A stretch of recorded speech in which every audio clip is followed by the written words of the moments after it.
అమ్మా తలపైకి ఎత్తాను. నువ్వు ప్రతిరోజు ప్రాకారం కలిగిన స్థలంలోకి వెళ్ళి నువ్వు ప్రార్థన చేస్తున్నప్పుడు ఎవరికి ఏర్పడి తెలుసా? ఫస్ట్ గా శత్రువుకి వినపడింది. శత్రువుకు తెలిసింది, అమ్మో ఈరోజు పలానాయన ఏం చేశాడు, పొద్దున్న లేచి ప్రార్థన చేశాడా?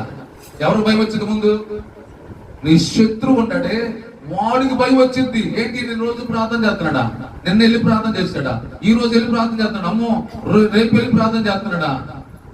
హల్లెలూయా. ముందు ఎవరికి వినపడాలి? శత్రువుకి వినపడింది.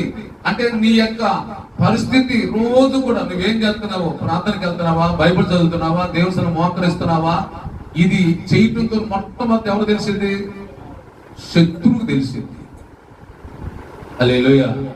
అదే నువ్వు రోజు ప్రార్థన చేయలే, ఈరోజు ఆదివారం ప్రార్థన రాలా, శత్రువు ప్రశాంతంగా ఉంటాడు. శత్రువు